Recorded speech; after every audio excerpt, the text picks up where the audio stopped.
में हम लोग जुलाई शिफ्ट के एस ब्लॉक के क्वेश्चंस को कवर करने जा रहे हैं। तो let us start one by one. First question है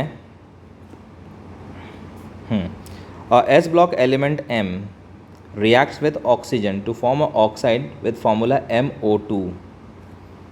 The oxide is pale yellow in color and paramagnetic. ठीक है, the element M is. तो देखो पहले ऑक्सीजन के साथ रिएक्शन है तो इसकी थोड़ी थ्योरी जान लेते हैं क्योंकि बहुत इंपॉर्टेंट होता है ये। देखो ऑक्सीजन से कोई भी एस ब्लॉक का मेटल रिएक्ट करेगा तो चाहे तो ये ऑक्साइड बनाएगा। बहुत मैं हर वीडियो में बता देता हूँ, जब भी मिलता है तो मैं बता देता हूँ, ठीक है। तो आप भी जब सुनते रहोगे तो ये अपने आप प्रैक्टिस में रहेगा। तो ये ऑक्साइड बना सकता है, पेरोक्साइड बना सकता है या सुपर ऑक्साइड बना सकता है, यही फॉर्मूला है। अब आ जाओ, जो ऑक्साइड है इसकी चार्ज डेंसिटी सबसे ज़्यादा है क्योंकि इस पर सिंगल वॉल्यूम पे दो नेगेटिव चार्ज है, एक ऑक्सीजन पे दो नेगेटिव चार्ज है। तो अगर इसकी चार्ज डेंसिटी निकालोगे तो दो चार्ज सिंगल वॉल्यूम 2/V होगी। इसकी चार्ज डेंसिटी थोड़ी सी कम है क्योंकि दो नेगेटिव चार्ज दो वॉल्यूम पे है, दो ऑक्सीजन है तो 2/2V। और इसकी सबसे कम एक नेगेटिव चार्ज दो वॉल्यूम पे है तो 1/2V। तो ये सबसे ज़्यादा चार्ज डेंसिटी है, उससे कम ये और सबसे कम ये हाफ है, 0.5/V है, ये 1/V है, ये 2/V है। तो ये सबसे ज़्यादा। अब रूल कहता है कंपेरेबल चार्ज डेंसिटी वाले स्टेबल बॉन्ड फॉर्म करते हैं। तो देखो एस ब्लॉक के कौन कौन से एलिमेंट हैं, Li+ है, Li Na K Rb CS। इनमें सबसे कम चार्ज डेंसिटी इनकी होगी क्योंकि देखो चार्ज तो सब पे सेम है लेकिन वॉल्यूम जिसका ज़्यादा होगा उसकी चार्ज डेंसिटी कम, क्योंकि चार्ज डेंसिटी में चार्ज बाई वॉल्यूम आना है, वॉल्यूम डिनोमिनेटर में आना है। तो अगर वॉल्यूम ज़्यादा हुआ तो डिनोमिनेटर बड़ा हो जाएगा, चार्ज डेंसिटी कम हो जाएगी। तो इनकी चार्ज डेंसिटी लेस है। तो कभी भी अगर ये एलिमेंट को ऑक्सीजन से रिएक्ट कराओगे तो ये ऑलवेज सुपर ऑक्साइड देंगे, ऑलवेज O2 से रिएक्ट करके सुपर ऑक्साइड। सोडियम रिएक्ट करेगा तो ये ऑलवेज इसकी चार्ज डेंसिटी इसको मैच करती है तभी स्टेबल बनेगा। तो ये अगर रिएक्ट करेगा ठीक है तो पेरोक्साइड देगा। हाँ, थोड़ा बहुत इसमें ऑक्साइड भी फॉर्म होगा, मिक्सअप तो होते ही हैं, लेकिन मेजर पार्ट इसका पेरोक्साइड फॉर्म होगा। और लिथियम रिएक्ट करेगा तो ये ऑक्साइड फॉर्म करेगा, पहला तो ये ध्यान में रखना है। ऐसे ही ग्रुप 2 में आ जाओ तो ग्रुप 2 तो भाई इस पर चार्ज ही डबल है तो इसकी चार्ज डेंसिटी तो बाय डिफ़ॉल्ट इसे विरासत में ही मिली है बहुत ज़्यादा, डबल चार्ज होने के कारण।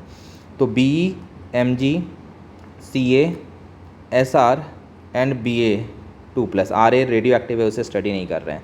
तो इन सब की चार्ज डेंसिटी बहुत ही हाई है, तो इसीलिए इसके जितने भी एलिमेंट्स आप देख रहे हो ये सब के सब ऑक्साइड बनाएंगे। हाँ, बेरियम में आने के बाद वॉल्यूम काफ़ी लार्ज हो जाता है, तो दो चार्ज है, वॉल्यूम भी लार्ज है, तो इसकी चार्ज डेंसिटी इसको मैच करती है। और ग्रुप 2 का कोई भी एलिमेंट सुपर ऑक्साइड फॉर्म नहीं करेगा। ये पहली स्टोरी है, ठीक है।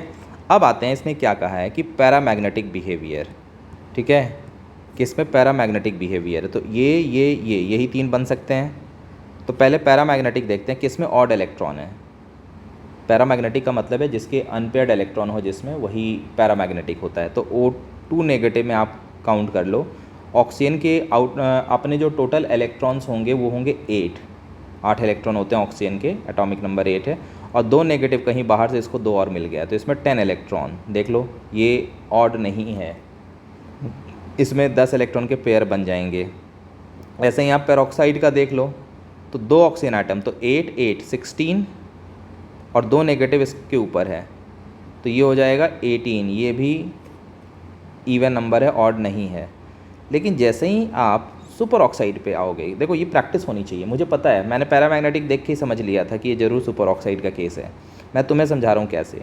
तो 8 8 इसमें भी दो एटम्स हैं तो 16 हो गया, और एक ही नेगेटिव है तो +1 करेंगे तो ये 17। कुछ भी करके इसमें पेयर नहीं बनेंगे। दो के सेट बना सकते हो आप, इसमें कभी नहीं बनेंगे दो के सेट। एक इलेक्ट्रॉन अनपेयर्ड रह ही जाएगा, बाकी 16 के दो को पेयर बन जाएंगे। अगर एक इलेक्ट्रॉन का पेयर नहीं बन पा रहा है, ये अनपेयर्ड है, तो इसका मतलब यही होगा पैरामैग्नेटिक। पैरामैग्नेटिक का मतलब यही होता है the species which is having unpaired electron, ठीक है। तो इतना तो तय हो चुका है कि अगर ये पैरामैग्नेटिक है it should must be super oxide. अब इनमें से देख लो कौन सा एलिमेंट सुपर ऑक्साइड बना सकता है, तो उससे पोटेशियम मिलेगा आपको। इकलौता यही सुपर ऑक्साइड बनाएगा और ये कंपाउंड सुपर ऑक्साइड है। KO2 फॉर्मूला होगा इसका,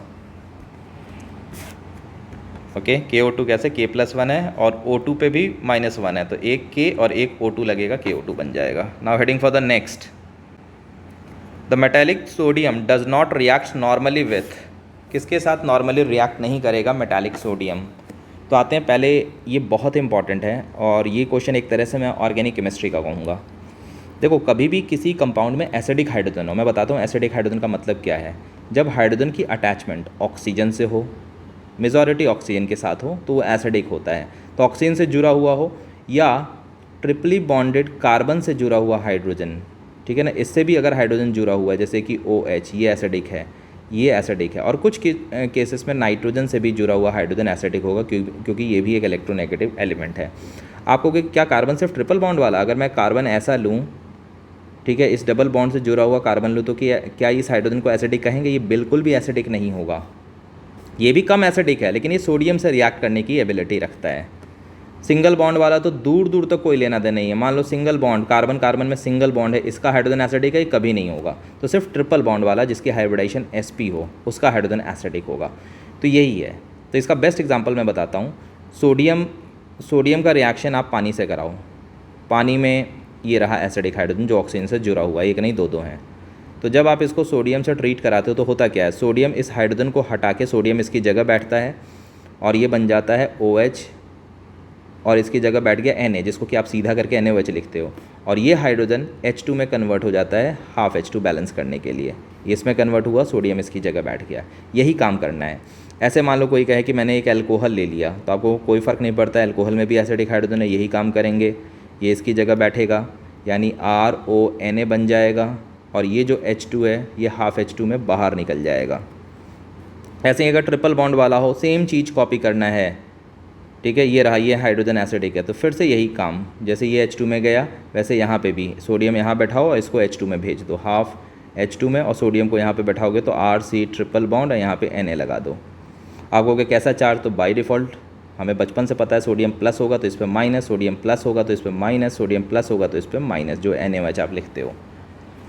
तो इसमें से एक केस ये देख लो, देखो ये तो गैशियस अमोनिया है, ये तो बहुत फेमस केस है एस ब्लॉक का, और नाइट्रोजन से अटैच्ड हाइड्रोजन भी है, तो ये तो रिएक्ट करेगा। लेकिन ब्यूट टू आइन 1 2 3 4 1 2 यहाँ पे ट्रिपल बॉन्ड। अब आप इसके स्ट्रक्चर को चेक कर लो, इसमें आपको ट्रिपल बॉन्ड वाले हाइड्रोजन से अटैच्ड एक भी हाइड्रोजन नहीं मिलेगा। जो हाइड्रोजन अटैच्ड है वो सिंगल बॉन्ड वाले कार्बन से अटैच्ड है, ट्रिपल बॉन्ड वाले पे हाइड्रोजन है ही नहीं। तो इसकी तो कहानी ख़त्म हो गई, इसके पास एसिडिक हाइड्रोजन नहीं रहा, तो यही रिएक्ट नहीं करेगा, यही हमारा ऑप्शन होगा। इथाइन 2 कार्बन है, ठीक है, तो 2 कार्बन में ट्रिपल बॉन्ड दे रहा है, तो बाय डिफ़ॉल्ट एक नहीं 2 एसिडिक हाइड्रोजन है, हमें तो सिर्फ एक की ज़रूरत है। ऐसे ही एल्कोहल, यहाँ कुछ भी हो कोई फ़र्क नहीं पड़ता है। एल्कोहल जब आप लिखोगे तो आप OH लिखोगे ना, बाकी इधर टर्शियरी ब्यूटाइल कुछ भी लिख दो R को, तो ये हाइड्रोजन एसिडिक है, इसीलिए ये भी रिएक्ट करेगा, तो इसलिए सेकंड ऑप्शन इसका करेक्ट हो जाएगा। Now heading for the next, ठीक है। अब ये मैट्रिक्स मैच का क्वेश्चन है, ठीक है, कौन किसका क्या स्टोरी है ये हमें देखना है। देखो ऐसे क्वेश्चंस में बहुत बार ऐसा होगा कि सारी चीज़ आपको नहीं पता होंगे, लेकिन एक दो ज़रूर पता होगा। जैसे 6s2 कन्फिग्रेशन किसका होता है, outer most electronic configuration 6s2, तो आप कहोगे सर 6s2 है तो ग्रुप 2 के ही एलिमेंट का होगा, तो मैं कहूँगा लिख दो ग्रुप 2 को। तो ग्रुप 2 को आप लिखोगे तो BeMgCaSrBa, ये सेकेंड पीरियड, यानी इसका आउटर मोस्ट कन्फिग्रेशन सेकेंड होगा, और 2 इलेक्ट्रॉन होने हैं, जो ग्रुप नंबर होता है उतना ही इलेक्ट्रॉन, तो इसका कन्फिग्रेशन पूछोगे तो 2s2 होगा। ये थर्ड पीरियड, ये फोर्थ पीरियड, ये फिफ्थ पीरियड, ये सिक्स पीरियड, ये सिक्स पीरियड का एलिमेंट है, तो इसका आउटर मोस्ट ऑर्बिट सिक्स होगा, और उसमें 2 इलेक्ट्रॉन, तो 2 इलेक्ट्रॉन तो S में ही एकोमोडेट हो जाएंगे, तो ये Ba का मैच हो गया। देख के ही हम बताएंगे कुछ चीज़ें, ठीक है। ऑर्गेनिक सॉल्वेंट सॉलेबल कंपाउंड, ये भी पता है हमें, लिथियम, क्योंकि देखो पूरे आप ग्रुप 1 में और ग्रुप 2 में आप देखोगे तो जो कोवेलेंट कंपाउंड्स बनाते हैं वो कंपाउंड को हम ट्रेस करें, ठीक है। तो इसमें Li Na K Rb CS, मैंने इस ब्लॉक की वीडियोस भी बनाए हैं, उसमें भी ये बहुत बार मिलता है, फिर से मैं बताता हूँ, BeMgCaSrBa। B ये एम्फोटेरिक कंपाउंड होता है, मतलब अगर आप B का बेस लोगे ना, BeOH, तो वो एसिड से भी रिएक्ट करेगा और बेस के साथ भी रिएक्ट करता है। इसका रीज़न ये होता है क्योंकि इसके कंपाउंड्स कोवेलेंट होते हैं, कोवेलेंट, ये दोनों डायगोनल रिलेशनशिप होता है, ये कोवेलेंट प्लस आयनिक, ये कोवेलेंट भी होता है प्लस आयनिक भी होता है, आयनिक भी होता है, तो ये दोनों ही कंपाउंड्स फॉर्म करते हैं। और बाकी ये जो देख रहे हो ना, ये ऑलवेज़ आयनिक फॉर्म करता है, दिस इज़ ऑलवेज़ आयनिक। तो जो कोवेलेंट होगा, ठीक है, उसी के तो चांसेस हैं सॉल्युबल होने के। अब इसमें बी कहीं दिया नहीं है, बी होता तो 100% अब उसी को मैच करते कि ऑर्गेनिक कंपाउंड में कौन सॉल्युबल है। क्योंकि भाई organic compound is non polar, non polar में कोवेलेंट कंपाउंड ही सॉल्युबल होगा। तो इसीलिए एक ही जो क्लोजेस्ट बच रहा है वो लिथियम बच रहा है हमारे पास, ठीक है। अब अगला आते हैं, oxalate is insoluble in water. इसके बारे में थोड़ा कन्फ्यूज़न है, बहुत बार स्टूडेंट्स को ध्यान नहीं रहता है, ठीक है। वो इनसॉल्युबल है सॉल्युबल है, क्योंकि फैक्ट है, पता है तो ठीक है, नहीं पता है तो नहीं पता है, भूल जाओ इसे। लास्ट वाला देखते हैं, formation of very strong mono acidic base. Mono acidic base का मतलब जिसमें एक ही OH हो, जैसे NaOH, ये मोनो एसिडिक बेस है क्योंकि एक ही OH है, ठीक है। मतलब एक ही मोल एसिड से रिएक्ट करेगा, इसका मतलब ये होता है मोनो एसिडिक बेस, मतलब एक मोल H+ से रिएक्ट करेगा। अगर मान लो कैल्शियम हाइड्रोक्साइड की बात करें तो हम कहेंगे ये डाई एसिडिक बेस हुआ, क्योंकि इसमें 2 OH है, 2 H+ से रिएक्ट करेगा, डाई एसिडिक बेस। तब तो तय हो गया, 2 ही अब बच रहे हैं हमारे पास। तो ये तो सोडियम के साथ ही जाएगा ना, क्योंकि मोनो एसिडिक बेस तो सोडियम ही बना पाएगा, कैल्शियम तो डाई एसिडिक बेस बनाएगा, तो बाय डिफ़ॉल्ट इसका मैच इसके साथ हो गया। तो इस तरीके से हम इसको सोचते हैं। तो कुछ कुछ ऐसे आ जाएंगे जो रटने वाले हैं, जिसके बारे में हो सकता है आपको पता ना हो, फैक्ट है, ठीक है। लेकिन कुछ ऐसे होंगे मैट्रिक्स मैच में जिसके बेसिस पे आप इसको कैच कर लोगे। तो इस तरह से मैंने सारे मैच करा दिए। Heading for the next. अब आते हैं, क्या कह रहे हैं, none of the alkaline earth metal hydroxide dissolves in alkali. देखो डिजॉल्व्स का मतलब ऑलवेज होता है रिएक्ट्स, ये ऑर्गेनिक का लैंग्वेज होता है। हम कहते हैं कि compound this dissolves in this, इसका मतलब उससे रिएक्ट कर गया। तो कह रहे हैं कि क्या alkaline earth metal, alkaline earth metal का ग्रुप 2 का मेटल होता है अल्कलाइन अर्थ मेटल, उसका कोई भी हाइड्रोक्साइड अल्कली, अल्कली का मतलब होता है बेस, क्या बेस से रिएक्ट नहीं करता है। तो अभी मैंने आपको बताया था कि जो बेरिलियम हाइड्रोक्साइड है ये एम्फोटेरिक होता है, एम्फोटेरिक। और एम्फोटेरिक जो होता है ये एसिड के साथ भी रिएक्ट करेगा और बेस के साथ भी रिएक्ट करेगा, राइट। अब इसने कह दिया कि none of them will react, तो ये तो स्टेटमेंट गलत हो गया भाई, बेरिलियम हाइड्रोक्साइड इसको वायलेट कर रहा है स्टेटमेंट को, इसीलिए पहला वाला स्टेटमेंट तो इनकरेक्ट हो गया, ये तो हमें पता चल गया। अब सेकेंड वाले में आते हैं, solubility of alkaline earth metal hydroxide in water increases down the group. अब देखो इसके लिए मैं आपको अपने नोट्स पे लेके चलता हूँ। यहाँ पे देख लो, ये ग्रुप 1 में किसकी सॉलिबिलिटी डाउनवर्ड, ये देखो सॉलिबिलिटी इंक्रीजेज, अपर एरो का मतलब है इंक्रीजेज डाउनवर्ड, नीचे जाने पे किसकी किसकी सॉलिबिलिटी इंक्रीज होती है। तो fluoride, fluoride, hydroxide, carbonate and bicarbonate, इनकी सॉलिबिलिटी डाउनवर्ड इंक्रीज होगी। और ClO4 नेगेटिव, ठीक है, पर क्लोराइड, पर chlorate, nitrate, iodide, chloride, bromide and sulphate, इनकी जो सॉलिबिलिटी होगी वाटर में वो डाउनवर्ड डिक्रीज़ करेगी, लोअर एरो। सिमिलरली किसकी सॉलिबिलिटी वाटर में इंक्रीज़ करेगी, ग्रुप 2 में। तो ग्रुप 2 में फ्लोराइड, हाइड्रोक्साइड एंड ऑक्सलेट, इनकी सॉलिबिलिटी इंक्रीज़ करेगी डाउनवर्ड, ऊपर से नीचे जाओगे तो इनकी सॉलिबिलिटी बढ़ेगी। और किनकी सॉलिबिलिटी घटेगी, वो नाइट्रेट, जितने भी बिगर आयंस होते हैं ना उनकी सॉलिबिलिटी इन जनरल ऊपर से नीचे घटती है, बड़े वाले आयंस। लेकिन कुछ कुछ एक्सेप्शंस आ जाते हैं, जैसे यहाँ पे ये बड़ा वाला आयन है लेकिन फिर भी इसकी सॉलिबिलिटी ऊपर से नीचे बढ़ती है। यहाँ पे भी देखो ये दोनों बड़े आयंस है, फिर भी इनकी सॉलिबिलिटी ऊपर से नीचे बढ़ती है। इन जनरल जो बड़े वाले आयंस है सब की सॉलिबिलिटी नीचे जाने पे घटेगी, ठीक है। ऑल पॉली एटॉमिक, जितने भी पॉली एटॉमिक एनायंस हैं सबकी, इसमें भी ऑल पॉली एटॉमिक आयंस हैं इन दोनों को छोड़ के, ठीक है ना। और आयोडाइड एक तरह से ऊपर से नीचे जाने पे साइज़ बहुत बड़ा हो जाता है आयोडाइड का, क्लोराइड का, इन सब का साइज़ बहुत बड़ा हो जाता है, तो इनकी भी सॉलिबिलिटी नीचे घटेगी। तो ये ट्रेंड आप याद रखो। अभी जो अंडर डिस्कशन है ये है ऑक्सलेट, C2O4 2 नेगेटिव। तो अब देखते हैं, ये हमें पता चले कि ग्रुप में ऊपर से नीचे जाने पे इनकी सॉलिबिलिटी बढ़ रही है। तो अब देखते हैं इस क्वेश्चन को हम कर पाते हैं कि नहीं। देखो इसने पूछा है solubility of alkaline earth metal hydroxide in water increase. अच्छा इसने हाइड्रोक्साइड का पूछा है, मैंने ऑक्सलेट समझ लिया। तो हाइड्रोक्साइड भी उसी लिस्ट में है, जो ऑक्सलेट वाली लिस्ट है उसी लिस्ट में फ्लोराइड, हाइड्रोक्साइड एंड ऑक्सलेट तीनों था। तो हाइड्रोक्साइड की भी सॉलिबिलिटी ऊपर से नीचे इंक्रीज़ करेगी, इंक्रीजेज डाउन द ग्रुप। तो ये भी एकदम स्टेटमेंट करेक्ट दे दिया इसने, क्योंकि ग्रुप 2 एल्कलाइन मतलब ग्रुप 2 के जो मेटल है अभी मैंने बताया उसमें 3 का केसेस ऐसा है जिनकी सॉलिबिलिटी ऊपर से नीचे बढ़ेगी, फ्लोराइड, हाइड्रोक्साइड एंड ऑक्सलेट। तो यहाँ हाइड्रोक्साइड है, तो ये करेक्ट है, ऊपर वाला गलत है। तो first is incorrect, second is correct, second option correct. Heading for the next. ये देखो ये मैट्रिक्स मैच आ गया फिर से, ठीक है। तो एक बार देख लेते हैं इसको। तो देखो सबसे पहला है इसमें poor water solubility of I minus. तो पहले मैं हैलाइड्स के बारे में आपको बताता हूँ, सिंपल सा। हैलाइड्स के बारे में ये है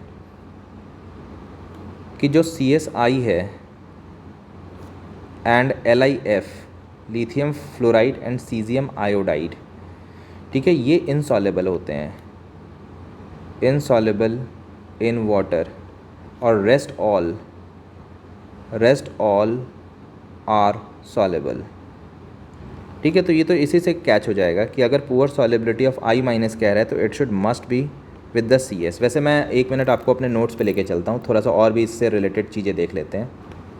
देखो ये हैलोजन के बारे में है, ये ग्रुप 1 लिखा हुआ है यहाँ पे, दिस इज़ ग्रुप 1। तो ग्रुप 1 में है LiNaKRbCS, ठीक है। अब ये all react with halogen directly, सारे के सारे हैलोजन के साथ डायरेक्ट रिएक्शन करेंगे, और यही मैंने बताया था LiF and CSI water insoluble. थोड़ा छोटा छोटा दिख रहा होगा क्योंकि पता नहीं क्या फॉर्मेटिंग हो गई है इसकी अजीब सी। तो LiF and CSI water insoluble, ये NCERT ने जो लिखा है मैंने सबको एक जगह यहाँ पे कर दिया है, ठीक है। तो स्टोरी ये है कि LiF and CSI water insoluble, अभी का जो क्वेश्चन है इसी पार्ट से था, इसी को मैंने लिखा है। और LiF इनसॉल्युबल क्यों है, इसका रीज़न है insoluble due to high lattice energy. ठीक से नहीं दिख रहा होगा, मैंने डिक्टेट कर दिया। ये इनसॉल्युबल है due to high lattice energy, और ये इनसॉल्युबल है due to low hydration energy. इसकी हाइड्रेशन एनर्जी लो होती है, इसकी लैटिस एनर्जी हाई होती है, इसीलिए टूट नहीं पाता है ये, ठीक है। क्योंकि सॉल्युबिलिटी के लिए लैटिस एनर्जी को कम होना चाहिए हाइड्रेशन एनर्जी से, तो यहाँ लैटिस एनर्जी ही काफ़ी हाई हो जाती है, तो मतलब ही ऐसा कंडीशन नहीं बन पाता। यहाँ हाइड्रेशन एनर्जी काफ़ी लो होता है, तो ये कंडीशन नहीं बन पाता है, ठीक है। ग्रुप 2 सारे रिएक्ट करेंगे हैलोजन से डायरेक्टली, सारे के सारे रिएक्ट करेंगे सिर्फ बी को छोड़ के। B does not reacts with halogen directly, ये डायरेक्टली रिएक्ट नहीं करता है। तो पहले बस इतना, ये इनडायरेक्ट रिएक्शन बताया गया है। BO को हम कार्बन और Cl2 के प्रेजेंस में ट्रीट करते हैं, तब जाके बनता है BCl2। थोड़ा क्लियर नहीं आया ये, ठीक है। तो ये पहला चीज़ है। दूसरा है कि BCl2 कोवेलेंट होता है, ये पहले भी मैंने बताया है कि सिर्फ B के कंपाउंड्स कोवेलेंट होते हैं, Li और Mg के कुछ कंपाउंड्स कोवेलेंट और कुछ आयनिक होते हैं, तो B का कोवेलेंट होता है। तो इसके बारे में जानना है कि अगर आप इसको सोल्यूशन फेज़ में लोगे या लिक्विड फेज़ में लोगे, ठीक है, और दूसरा गैस फेज़ में लोगे, तो थोड़ा स्ट्रक्चर का फ़र्क आता है। अगर आप इसको सोल्यूशन के फेज़ में लोगे तो ये इस ढंग से पॉलीमरिक नेटवर्क बनाएगा। पॉलीमरिक नेटवर्क में ये सारे कोवेलेंट कोऑर्डिनेट बॉन्ड है, ये इसको कोऑर्डिनेट बॉन्ड से डोनेट करेगा इसको, क्योंकि ऑक्टेट तो कंप्लीट हो नहीं सकता है बी का। बी के आउटर मोस्ट में 2 इलेक्ट्रॉन, दोनों की अगर शेयरिंग भी कर ले तो 4 ही पूरे हो पाएंगे। तो ये रहा एक एक BCl, ये रहा B अपने अपने Cl को लेके आया, और इस B से कह रहा है भाई तुम मुझे डोनेट करो, बदले में तुम अपने Cl को कहो वो मुझे डोनेट करेगा, और इस ढंग से इनका ऑक्टेट 4-4 बॉन्ड कंप्लीट होते चले जाते हैं। तो ये पॉलीमरिक फॉर्म में रहते हैं, इसको कहते हैं हम लोग पॉलीमरिक स्ट्रक्चर। इसमें हाइब्रिडाइजेशन sp3 याद रखना। लेकिन जैसे ही गैस फेज में हीट करते हुए इसे तो थोड़े से टूट जाते हैं, टूटने के बाद ये सिर्फ डायमरिक फॉर्म, ये एक मॉलिक्यूल, ये दूसरा मॉलिक्यूल, और ये डायमरिक फॉर्म में से एक Cl इसको कोऑर्डिनेट से, एक Cl इसको कोऑर्डिनेट से डोनेट करता है। अब यहाँ पे आप कह सकते हो कि सर ऑक्टेट तो कंप्लीट नहीं है, मैं कहूँगा बिल्कुल कंप्लीट नहीं है, आप ठंडा करोगे तभी जाके ये ऑक्टेट कंप्लीट हो पाएगा। तो ये डायमर सिर्फ यही इसीलिए बनाता है ताकि ऑक्टेट के पास जा सके। ऐसे इसके पास अपने 4 ही इलेक्ट्रॉन होंगे, 2 यहाँ पे और 2 यहाँ पे, लेकिन इधर से कोऑर्डिनेट से 2 और मिलता है तो 6 हो जाते हैं। तो 6 थोड़ा सा ऑक्टेट के क्लोज चला गया, तो इसको हम कहते हैं डाइमर, इट इज़ डाइमर, और sp2 हाइब्रिडाइजेशन होती है, ठीक है। इसके अलावा एक चीज़ और बहुत ऑफन पूछा जाता है कि जो हाइड्रेट फॉर्म है B और Mg का हाइड्रेट फॉर्म है, इनको जब आप गर्म करोगे ना तो इसके वाटर निकलते हैं, जैसे BCl2 इससे वाटर निकल गया, लेकिन फिर ये अपने वाटर से ही रिएक्ट करके BO दे देगा एंड HCl। तो इसको हम कहते हैं कि इट गेट हाइड्रोलाइज। हाइड्रोलाइज का मतलब अपने ही पानी से रिएक्ट कर जाएगा, भाई 4 पानी निकला उसमें से 1 पानी से ये रिएक्ट कर गया। यही Mg का भी होगा। लेकिन ये सारे जो है ना ये हाइड्रेट नहीं होते हैं, ये डिहाइड्रेट हो जाते हैं, मतलब हाइड्रोलाइसिस इनकी नहीं होगी, डिहाइड्रेट, इनमें से पानी पूरी तरह से निकल जाएगा, ये अपने पानी से रिएक्ट नहीं करेंगे। तो इस पर भी बहुत क्वेश्चन आते हैं कि BCl2 हीट कर दिया तो क्या होगा, तब सीधे बोलो हाइड्रोलाइज हो जाएगा और ये अपना ऑक्साइड दे देगा रिएक्ट करके अपने ही वाटर के साथ। वाइल इन सबको अगर हीट करेंगे तो क्या होगा, तो आप सीधे कहो ये पानी इसमें से 6H2 है, वाटर निकल गया, कोई रिएक्शन नहीं हुआ, ठीक है। तो ये एक बेसिक चीज़ मैंने बताया। अब इसमें एक और इम्पॉर्टेंट चीज़ है जो बहुत ही पूछे जाते हैं कि भाई फ्लोराइड F- अगर इनके साथ बॉन्ड बनाए, ये ग्रुप 1 के सारे एलिमेंट्स हैं, तो लिथियम के साथ इसका स्टेबल कंपाउंड बनेगा। स्टेबल का मतलब जिसकी एनर्जी कम होती है वो स्टेबल होता है, तो इसका ज़्यादा नेगेटिव होगी डेल्टा एच एफ, यानी बहुत एनर्जी इसने रिलीज़ कर दिया, अपने आप को बहुत स्टेबल कर लिया। तो F माइनस लिथियम का F माइनस ज़्यादा स्टेबल होता है और इसका डेल्टा एच एफ ज़्यादा नेगेटिव होगा, ज़्यादा स्टेबल हो रहा है, मोर एनर्जी रिलीज़ कर रहा है, और ऊपर से नीचे जाने पे इसकी सॉलिबिलिटी कम होती जाएगी और लीस्ट स्टेबल हो जाएगा CgM, ठीक है, लेस स्टेबल है, ठीक है। वही चार्ज डेंसिटी, फ्लोराइड सबसे ज़्यादा चार्ज डेंसिटी है, तो सबसे चार्ज डेंसिटी वाले के साथ ये बॉन्ड बनाएगा। लेकिन इसके बाद जब इन पे आओगे Cl, Br और I, इनकी चार्ज डेंसिटी थोड़े से हाई रेंज में आ जाती है, ठीक है, सॉरी लो रेंज में आ जाती है, क्योंकि इनका वॉल्यूम ज़्यादा हो गया। नेगेटिव चार्ज तो एक ही है, वॉल्यूम ज़्यादा होने के कारण लो रेंज में आ जाती है, तो लो रेंज में आने के कारण ये लो वाले के साथ ज़्यादा स्टेबल होंगे। तो इनका जो स्टेबल कंपाउंड होगा वो Cgm के साथ होगा, Cgm के साथ ये ज़्यादा स्टेबल होंगे, ये स्टेबल है, और more negative delta H F, भाई जो ज़्यादा स्टेबल होगा, जैसे यहाँ पे भी स्टेबल था तो मोर नेगेटिव है, इस बार ये इसके साथ स्टेबल है तो इसका ज़्यादा नेगेटिव एच एफ, क्योंकि कुछ भी पूछ सकता है कौन ज़्यादा स्टेबल है, या ऐसे भी पूछ सकता है किस केस में डेल्टा एच एफ ज़्यादा नेगेटिव है। तो नेगेटिव डेल्टा एच एफ का मतलब उसने फॉर्मेशन के ड्यूरेशन में बहुत एनर्जी रिलीज़ कर दी, तो किसी में से ज़्यादा एनर्जी निकाल लोगे तो उसके पास एनर्जी कम बचेगी, और कम एनर्जी वाला ही स्टेबल होता है, ठीक है। तो ये इसके साथ ज़्यादा स्टेबल होगा और इसके साथ लेस स्टेबल होगा, ठीक है, तो इस चीज़ को भी ध्यान रखना। इसके अलावा मेल्टिंग और बॉइलिंग पॉइंट भी हैलाइड्स के पूछे जाते हैं, एनसीईआरटी ने दिए हुआ इसलिए पूछे जाते हैं। तो मेल्टिंग और बॉइलिंग पॉइंट में याद रखना है हैलाइड में F माइनस, उससे कम Cl माइनस, उससे कम Br माइनस, उससे कम I माइनस, चाहे किसी भी मेटल का हो, ग्रुप 1 हो ग्रुप 2 हो, यही होना है। तो LiF उससे कम LiCl, उससे कम LiBr, उससे कम Li, melting and boiling point, ये सबसे ज़्यादा होगा क्योंकि ये लैटिस में एग्जिस्ट करते हैं, इसका लैटिस सबसे स्ट्रॉन्ग होगा, ब्रेक करने में ज़्यादा एनर्जी देनी होगी, तो यही रीज़न है कि इसका ये ट्रेंड होता है। तो इतना स्टोरी आप याद रखो, कभी दिक्कत नहीं होगी हैलाइड्स के बारे में।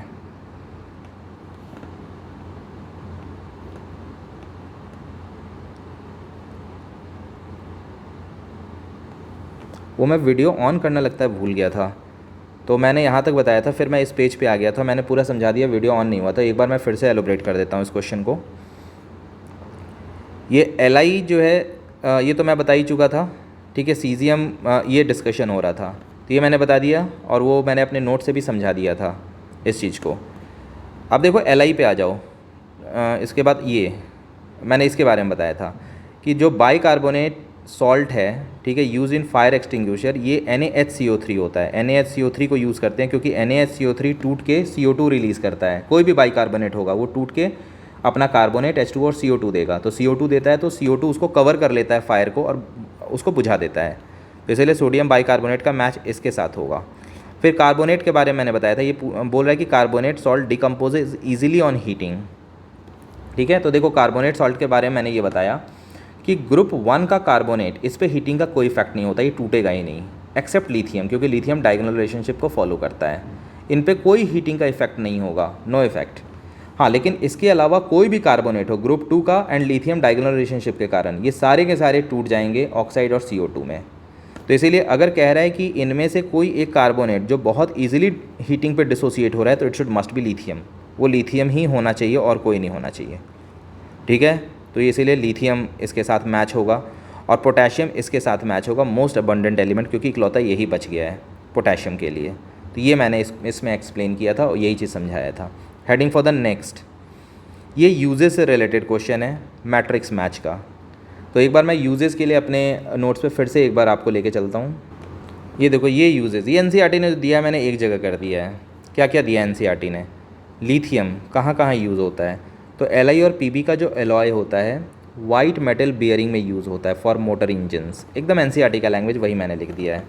लिथियम और एल्यूमिनियम, कहीं पे भी एल्यूमिनियम मिल जाए तो समझो एरोप्लेन, क्योंकि एरोप्लेन की बॉडी एल्यूमिनियम की बनती है लाइट वेट के कारण, और इसमें ये सब मेटल मिलाए जाते हैं ताकि उसकी प्रॉपर्टी मजबूत हो सके। एल्यूमिनियम सॉफ्ट होता है तो मजबूत करने के लिए एलॉय बनाना पड़ता है, तो एल्यूमिनियम आ गया तो एयरक्राफ्ट। Li और Mg का एलॉय, ठीक है, ये आर्मर प्लेट्स बनाने में यूज़ होता है, जो आर्मर बनाए जाते हैं ना सोल्जर्स वगैरह के लिए, तो आर्मर प्लेट में इसको यूज़ किया जाता है, ठीक है। और लिथियम खुद, ठीक है, इलेक्ट्रोकेमिकल सेल्स में यूज़ किया जाता है।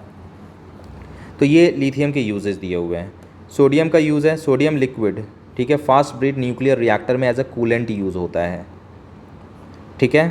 Na और Pb का एलॉय, सोडियम और Pb का अगर एलॉय है तो इसको मिलाया जाता है टेट्रा इथाइल लेड, इसको कहते हैं हम लोग tetra ethyl lead, anti knocking property जो इंटल ये पेट्रोल वगैरह में मिलाया जाता है, डीजल्स में ज़्यादा मिलाया जाता है, एंटी नॉकिंग प्रॉपर्टी जो गाड़ी में काफ़ी ज़्यादा नॉकिंग ना हो इसके लिए, टेट्राइथाइल लेड उसमें इसी एलॉय को मिलाया जाता है। तो ये याद रखना, ज़्यादातर ये पूछा जाता है फास्ट ब्रेड न्यूक्लियर रिएक्टर वाला। पोटेशियम आ जाओ, ये फर्टिलाइज़र KCl के फॉर्म में ये फर्टिलाइज़र में यूज़ किया जाता है, और KOH सॉफ्ट सोप्स जितने भी बनते हैं उसमें KOH को हम यूज़ करते हैं। Caesium photo electric cell. तो इतना ही है ग्रुप 1 वाले मेटल के यूजेस जो NCERT ने दिया हुआ है। ग्रुप 2 वाले मेटल्स के यूजेस देख लेते हैं। ये रहा, इतना ग्रुप 2 वाले का है। सबसे पहले तो CaCO3, ठीक है। देखो CaCO3 का यूज़ सिंपल सा है, कहाँ कहाँ यूज़ होता है ये सब तो मैंने बता ही दिया है कि कोई भी कौन सा कार्बोनेट टूटता है वही सब लिखा हुआ है, ठीक है। इसको हम चॉक, मार्बल, लाइमस्टोन के नाम से जाना जाता है जो अर्थ क्रस्ट में होता है। इसका यूज़ क्या है? CaCO3 और MgCO3 का जो मिक्सचर है ना, इसको फ्लक्स इन मेटलर्जी में यूज़ किया जाता है। मेटलर्जी में एज अ फ्लक्स, जैसे आयरन की मेटलर्जी में जाओगे तो CaCO3 इज़ अ फ्लक्स, वो SiO2 को CaSiO3 के फॉर्म में हटा देता है, ठीक है। हाई क्वालिटी पेपर्स में भी CaCO3 को यूज़ किया जाता है, ठीक है। वैसे ये CaCO3, ठीक है, क्योंकि इसका नेचर थोड़ा बेसिक होता है इसलिए एंटा एसिड, जैसे किसी को गैस्ट्रिक की प्रॉब्लम हो रही है, पेट में गैस वगैरह बन रहा है, इनडाइजेशन हो रहा है, तो उसमें भी हम CaCO3 को मिक्स करते हैं। वो कंज्यूम कर लेगा तो उसके अंदर जो एसिड है स्टमक में उसको ये न्यूट्रलाइज़ कर देता है। टूथपेस्ट में यूज़ किया जाता है, chewing gum, fillers in cosmetics, ये सब इसके यूजेस हैं। उसके बाद इंडिविजुअल एलिमेंट में आ जाओ। इंडिविजुअल एलिमेंट में ये लिखा हुआ है पूरा। तो let us start with the first, B और Mg। पहले दो को देखते हैं, ठीक है। कॉपर और B का जो एलॉय है, हाई स्ट्रेंथ स्प्रिंग बनाने में यूज़ किया जाता है, ठीक है। B एक्सरे ट्यूब विंडो, ये मेंस में ऑलरेडी पूछा जा चुका है, ठीक है। ये ऑलरेडी मेंस में पूछा जा चुका है ये चीज़, एक्सरे ट्यूब विंडो, ठीक है। तो इस चीज़ को आपको ध्यान में रखना है। इसके बाद Mg में आ जाओ, तो Mg और Al, ये एयरक्राफ्ट बनाने में इसका यूज़ होता है। MgAl एयरक्राफ्ट, ठीक है। वही फिर से एल्युमिनियम आ गया इसलिए एयरक्राफ्ट। इसके अलावा Mg फ्लैश पाउडर होता है कि अगर आप हवा में फेंक दोगे ना तो उसमें फायर कैच करेगा, इट विल कैचेस फायर, ठीक है। तो एक बहुत अच्छा ब्रिलियंट लाइट जनरेट करता है, उसको कहते हैं फ्लैश पाउडर। बल्ब, ठीक है। बॉम्ब्स, सिग्नल्स एक्सेट्रा, इन सब में यूज़ किया जाता है। सिग्नल्स तो बहुत पहले यूज़ किया जाता था वही फ्लैश पाउडर की तरह, ठीक है। वहाँ पे लाइट इमिट होती थी, अब तो खैर लाइट हाउसेस आ गए, पहले नहीं थी जब इलेक्ट्रिसिटी, तो इसको यूज़ किया जाता था सिग्नल्स देने में कहीं पे। आज भी आर्मी वगैरह में यूज़ होता है। MgOH hold to milk of magnesia, ठीक है। वही एंटा एसिड बेसिक है, ठीक है। इसको कंज्यूम करेंगे तो स्टमक के एसिड को न्यूट्रलाइज़ कर देगा, ठीक है। अगर मैग्नीशियम कार्बोनेट है तो ये भी टूथपेस्ट में यूज़ होगा अलॉन्ग विद द CaCO3। तो ये इसका यूज़ हो गया। अब आते हैं कैल्शियम। देखो मेटल एक्सट्रैक्शन में जहाँ पे अगर कार्बन रिडक्शन से बात नहीं बन रही है, क्योंकि मेजॉरिटी केसेस में मेटल को उसके ऑक्साइड से रिड्यूस करने के लिए हम कार्बन यूज़ करते हैं, जहाँ उससे बात नहीं बन रही है वहाँ कैल्शियम को यूज़ किया जाता है, एल्युमिनियम को यूज़ किया जाता है, थर्माइट प्रोसेस कहते हैं एल्युमिनियम वाले मेथड को, तो इसको मेटल एक्सट्रैक्शन में यूज़ किया जाता है, ठीक है। Ca और Ba, ठीक है, to remove air to form vacuum, ठीक है। जैसे वैक्यूम आपने बहुत सारी एयर खींच ली लेकिन फिर भी ट्रेसेस ऑफ एयर रह जाते हैं, तो उसमें मोस्ट रिएक्टिव मेटल को हम थ्रो कर देते हैं, Ca, Ba, कभी कभी इससे ज़्यादा रिएक्टिव मेटल भी हो तो उसको भी थ्रो करते हैं ताकि बची हुई एयर से वो रिएक्ट कर जाए। रेडियम, रेडियोथेरेपी, इसमें भी देखो Ra है, इसमें भी Ra है। कैंसर ट्रीटमेंट रेडियोथेरेपी में यूज़ किया जाता है। तो ये पूरा यूज़ एक साथ मैंने बता दिया, जिसको आप लिस्ट डाउन कर लो, क्योंकि मेंस वगैरह रट्टे के क्वेश्चन पूछते हैं तो वहाँ पे आप आसानी से कर सकते हो। अब आते हैं वापस क्वेश्चंस पे। अब देखते हैं कि अभी जो हमने रिवाइज़ किया है NCERT वाला, उससे कितने क्वेश्चन हम कैच कर सकते हैं। देखो पहला ही दिख रहा है फोटो इलेक्ट्रिक सेल, जो सीजियम, जो मैंने बताया था सीजियम के साथ मैच होगा, तो ये सीजियम के साथ गया, जो पता है, ठीक है। एब्जॉर्बेंट ऑफ CO2 का एब्जॉर्बेंट अच्छा कौन है, चलो इसमें डाउट है, ये लिस्ट में नहीं था। Coolant in fast breed nuclear reactor, sodium देखा था आपने, ठीक है। ट्रीटमेंट ऑफ कैंसर के ट्रीटमेंट में किसको यूज़ करते हैं, ये तो रेडियम आता है, रेडियोथेरेपी, रेडियम, तो ये तो इसमें है ही नहीं लिस्ट में, ठीक है। बेरिंग फॉर मोटर इंजन, ये मैंने बताया था Li, लिथियम, ठीक है, तो उसी से पूरा मैच कर गया। अब एक ही बच गया है, ये तो रेडियम होता है, ठीक है, इसका मतलब जो पोटेशियम का मैच हो गया वो CO2 के साथ मैच हो गया। तो इतने ही क्वेश्चंस थे इसमें, ठीक है, that's all. Okay, thanks for watching.